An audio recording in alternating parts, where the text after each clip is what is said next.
இப்போ பார்த்தீங்கன்னா நான் ஆட்டோமேஷன் பண்ணுறதுக்கு முன்னாடி எங்கேயுமே போக முடியாதுங்க. மணி 1 மணி நேரம் 1.25 மணி நேரத்துக்கு ஒருக்கா வால்வு மாற்றிக்கிட்டே இருப்பேன். இப்போ இந்த ஆட்டோமேஷன் பண்ணதுக்கு இருந்து நான் எங்கே இருந்தாலும் என்னோடய செல்லையே பூரா பார்த்துக்கிறேன். இப்போ வால்வில் பார்த்தீங்கன்னா ஏதாவது ப்ராப்ளம்னு நம்ம கூப்பிட்டு சொன்னால் அது ஒரு ஸ்டாஃப் ஒரு 10 பேர் வச்சுருக்காங்க. உடனே ஒருத்தர் இல்லைனாலும் இன்னொருத்தர் அட்டன் பண்ணி சால்வ் பண்ணுறாங்க. முடிஞ்ச அளவுக்கு செகண்ட் கால் போனாலும் அடுத்தது கூப்பிட்டு எடுத்து நம்மளுக்கு ப்ராப்ளத்தை சால்வ் பண்ணி கொடுத்துட்றாங்க.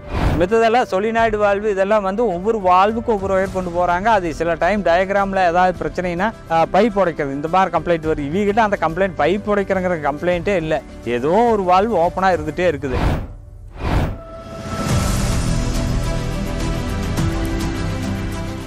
வணக்கம், லைஃப் ஸ்கைலிருந்து உங்கள் தினேஷ். இப்போ நம்ம எங்கே இருக்கிறோம்னு பார்த்தீங்கன்னா பல்லடம் பொங்கலூரிலிருந்து 4 கிலோமீட்டர் உள்ள இருக்கிற சோழீஸ்வரா ஃபார்ம் சந்திரசேகர் தோட்டத்தில் இருக்கோம். இவருக்கு வந்து நம்ம ஆட்டோமேஷன் பண்ணி கொடுத்து இதோட 7 மாதம் முடிஞ்சு 8வது மாதம் நல்லபடியாக ரன் ஆகிட்டு இருக்கு. இப்போ அது விஷயமா அவர் நேரில் வந்து பார்க்க வந்திருக்கிறோம். அவரோட ஃபீட்பேக் நம்ம இப்போ கேட்டு தெரிஞ்சுக்கலாம்.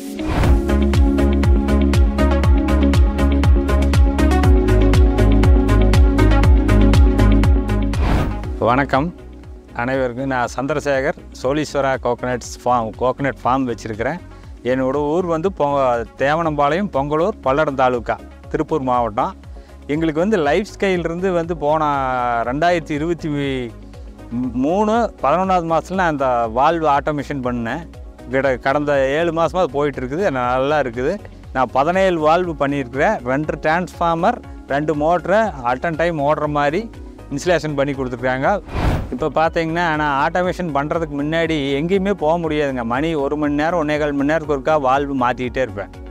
இப்போ இந்த ஆட்டோமேஷன் பண்ணதுக்கு இருந்து நான் எங்கே இருந்தாலும் என்னோடய செல்லையே பூரா பார்த்துக்கிறேன். எந்த பிரச்சனைனாலும் அது செல்லில் காட்டிடுது. எந்த ப்ராப்ளம்னாலும் அது என்ன பிரச்சனைன்னு காட்டிடுது. அது சொன்னோம்னா அது முடிஞ்ச அளவுக்கு அங்கேயே இருந்து சரி பண்ணிடுறாங்க. இல்லதோ இங்கே வந்து பண்ண வேண்டி இருந்தாலும் பண்ணுறாங்க.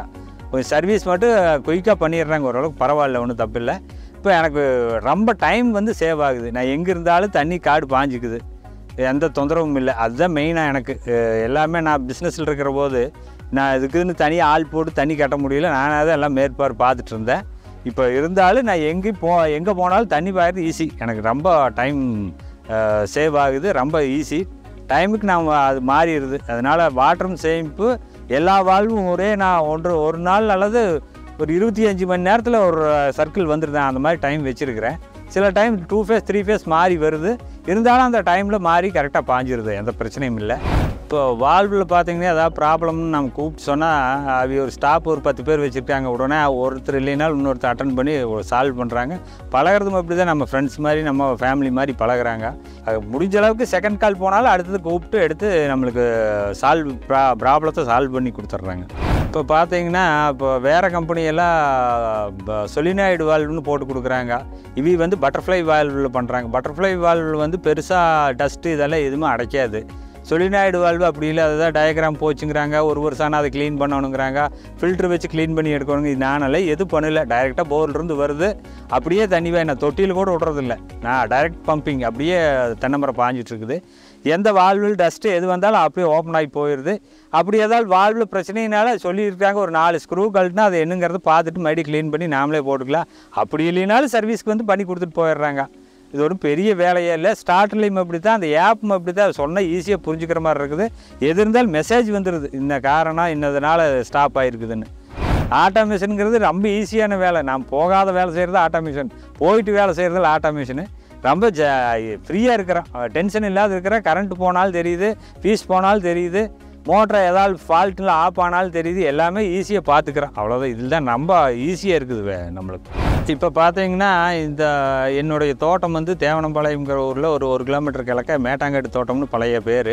இப்போ நான் அதை வந்து சோழீஸ்வரா சோழீஸ்வரா ஃபார்ம்னு பண்ணியிருக்கிறேன். இது எங்கள் அப்பாவுடைய பூமி. எங்கள் அப்பா தான் எனக்கெல்லாம் கொடுத்தாரு. நாங்கள் இது அடுத்த இதாக பண்ணிகிட்டு இருக்கேன். எனக்கு இங்கே இந்த ஏரியாவில் பார்த்தீங்கன்னா 30 ஏக்கர் நான் வச்சுருக்கிறேன். ஃபுல்லாகவே தென்னை தான். எங்களுக்கு பிஏபி பெல்ட்டு தண்ணிக்கு பிரச்சனை இருக்காது. பெரும்பாலும் தண்ணிக்கு பிரச்சனை இருக்கிறதில்ல. அதனால் நாங்கள் பெரும்பாலும் தென்னை விரும்புனதுக்கு காரணமே தண்ணி இருக்கிறதுனால. நாங்கள் ஆள் பற்றாக்குறை இந்த பிரச்சனைக்கெல்லாம் சால்வ் பண்ணுறதுக்காக பண்ணோம். மறுபடியும் தண்ணி விடுறது, சொட்டு நீர் வால்வு மேனுவலாக வாங்கி விட்டுருந்தா அது பெரிய டைமு. 1 மணி நேரத்துக்கு ஒரு வால்வு போய் வாங்கி விடணுங்கிறது ரொம்ப சிரமமாக இருந்தது. இந்த ஆட்டோமேஷன் பண்ணினதுக்கு பின்னாடி ரொம்ப கரெக்டான டைமில் கரெக்டாக தண்ணி வேஸ்ட்டும் இல்லை. அந்த டைமுக்கு ஒவ்வொரு வால்வும் வந்து ஒரு மணி நேரம் ஓடிட்டு கரண்ட் ஆஃப் ஆனாலும் அடுத்த அரை மணி நேரம் பாய வேண்டியது வந்து கரண்ட் வந்த பின்னாடி அந்த அரை மணி நேரம் பாஞ்சிட்டு அடுத்த வால்வு பாயுது. இது நான் என் ஏரியா பார்த்தீங்கன்னா இங்கேருந்து கிட்டத்தட்ட 2000 அடி நீளத்துக்கு தோட்டம் இருக்குது. அதாவது ஒவ்வொரு 10 ஏக்கராவும் விட்டு விட்டாக இருக்குது, 3 ஏரியாவாக இருக்குது. அது ஒவ்வொன்றுமே ஒயரிங் மூலிமா பண்ணியிருக்கிறேன். இது ரொம்ப நல்லா பண்ணி கொடுத்துருக்காங்க. இதுலேயே சோலார் போடலான்னாங்க, நான் தான் சோலார் வேண்டாங்கிறதுனால மேனுவலாகவே ஒயர் கொண்டு போய் பூரா இடத்துலையுமே சப்ளை கொடுத்து பண்ணியிருக்கிறேன்.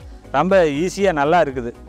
இப்போ பார்த்தீங்கன்னா இந்த ஒயர் கொண்டு போகிற இது பார்த்தீங்கன்னா 2 கோர் கொண்டு போகிறாங்க. அதாவது எர்த் மெயின் மட்டும் ஒவ்வொரு வால்வுக்கும் எர்த் மெயின் போனால் போதும். மித்ததெல்லாம் வந்து இந்த மாதிரி டவர் வச்சு அந்த வால்வை கண்ட்ரோல் பண்ணிக்கிறாங்க. நம்மளுக்கு எவ்வளோ தூரம் போகிறதுனால அங்கே அதாவது தூரமாக இருந்தாலும் இவி கொடுக்குற டவர் வந்து 3 கிலோமீட்டர் ரேடியேஷனுக்கு வேலை செய்யுமாமா. இப்போ நாம் வந்து ஒயர் அங்கே சர்வீஸ் இல்லாதனால இங்கேருந்து ஒயர் கொண்டு போகிறோம். அங்கே ஏதாவது வீட்டு சர்வீஸ் இருந்தால் கூட அதை எடுத்துக்கிறாங்க, அதே போதுங்கிறாங்க. எனி டைம் அது வந்து சப்ளை போயிட்டு இருக்கணும், அவ்வளோதான். அதுதான் மெயின். அங்கே ஆப்ரேட் பண்ணும்போது அங்கே சப்ளை இருந்துட்டால் அது ஆன் ஆகிக்குது. அதுக்காகத்தான் ஒயர் கொண்டு போகிறோம். இல்லைன்னா இல்லாத வயலுக்கு அங்கே தனி பிட்டாக இருந்தால் கூட அதை அப்படி பண்ணிக்கிறாங்க, அங்கே இருக்கிற சப்ளை வச்சு பண்ணிக்கிறாங்க. இப்போ இதில் பார்த்தீங்கன்னா எப்படி இருந்தாலும் ஒரு வால்வு வந்து ஓப்பனாக தான் வச்சுருக்காங்க. சிஸ்டத்துலேயே எனக்கு 17 வால்வு இருக்குது. எப்போவுமே ஏதோ ஒரு வால்வு லாஸ்ட்டாக பாஞ்ச வால்வு ஓப்பனில் தான் இருக்குது. நாம் வேறு ஏதாவது இன்கேஸ் வேறு மோட்டரோ அல்லது இதே மோட்டர் ஓடியோ ஏதாவது பிரச்சனைனாலும் அந்த வால்வு தண்ணி போயிடும். பைப்பு எக்காரணத்தை கொண்டு உடைக்கிறது இல்லை. அதுதான் இவங்கிட்ட உள்ள ப்ளஸ் பாயிண்ட்டு.